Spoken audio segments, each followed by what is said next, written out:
All right, now we have round two of the Prince Night competition. The judges said that they wanted a fight, and Elaine and Alan certainly gave them a fight. Her legs were beautiful. She was striking the floor. She really took the judges' comments to heart, and she really deserved her first perfect score. It was a beautiful dance, and I'm really looking forward to her in the finale. Next up, we had Alex and Val with the Viennese waltz to the iconic song Purple Rain. They really couldn't make one mistake because if you mess up this iconic song, then it would have been a disaster. I really want to just say that Val has really grown as a choreographer through this show. I love the contemporary nuances with them starting out on the floor back to back in the Viennese waltz. She really felt the music in her body, like the judges have said. So once again, this dance deserved a perfect score. Alex and Val did really well. Once again, I'm excited to see her in the finale. I think her freestyle is going to be really good. Okay, Dylan and Daniela, they had a cha-cha. Now, mind you, this was their repeat cha-cha, and he has improved greatly since his week one cha-cha. His New Yorkers were cleaner, his footwork was a little bit better. Um, Not gonna lie, it wasn't better than Whitney and Mark's cha-cha. I mean, that took the cake for me this episode.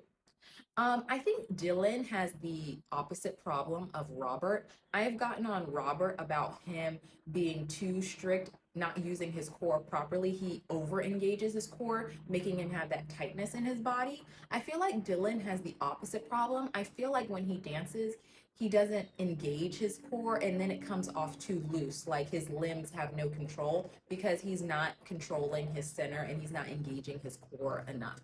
Especially in that bachata solo section, you could really see how he wasn't really engaging his core. I'm going to be honest, Dylan's freestyle puzzles me as a choreographer. I have no idea what his freestyle would even look like. I know Daniela is a powerhouse and she will pull together something awesome, but I really don't even know how this freestyle would even look because I feel like I haven't gotten a chance to know Dylan this season. And once again, alluding to part one, I feel like he hasn't broken out of his bubble yet. And so this will definitely be an interesting freestyle for sure from Dylan.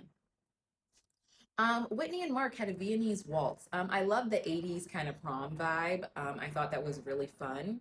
One thing I enjoy about Mark's choreography is that he finds like the hidden beats in the music and then he accents them and makes them more pronounced, which really gives his choreography that syncopation and a different type of phrasing. So once again, Mark had really good choreography, especially when they did like the wave part. I thought that was so fun.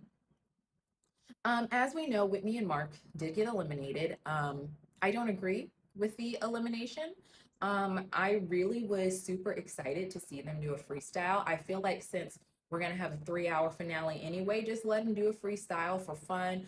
They're not gonna win, so just let them do a freestyle. That's my opinion on Whitney and Mark. I do not agree with this elimination, and I'm kind of scared now for the results in the finale because if they went home before the finale, I don't know who could win now.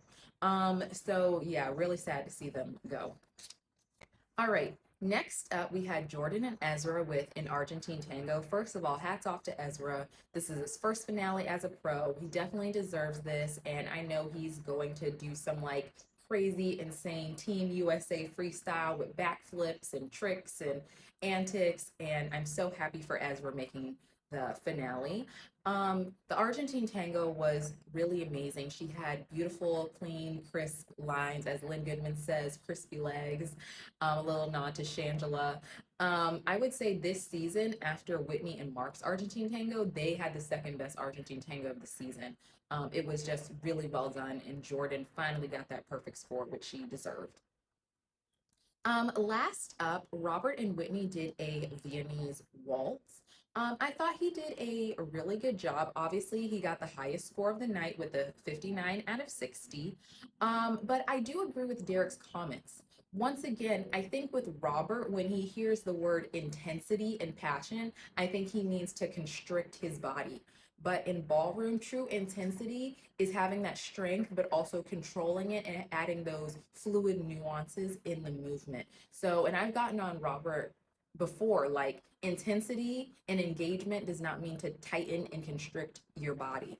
And I agree with Derek. I saw it in his shoulders, I saw it in his frame. Like Viennese waltz, yes, it's a ballroom dance and frame, but there really needs to be more fluidity in it. So I do agree with Derek's comments on that.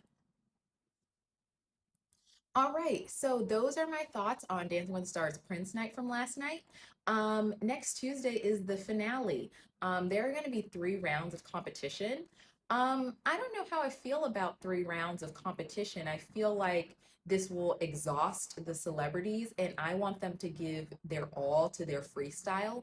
So I'm a little skeptical about 3 rounds of competition. I know for me as a professional, that's like 30 minutes of nonstop dancing. And if your body is not conditioned or trained for that, that can be really intense and tiring, and it could potentially mess up somebody's freestyle. So, with that being in mind, I thought Robert was going to win, but honestly, I don't know who could win. With Whitney and Mark being eliminated, with the scores from tonight, no one got a 60 out of 60. I really don't know who could take it home. My prediction is Robert and Whitney, but we will see next Tuesday. If you enjoyed this video, make sure that you like and comment below, and make sure that you follow and subscribe for more. I will see you next Wednesday to discuss the season finale of Dancing with the Stars, season 34. Thank you for watching.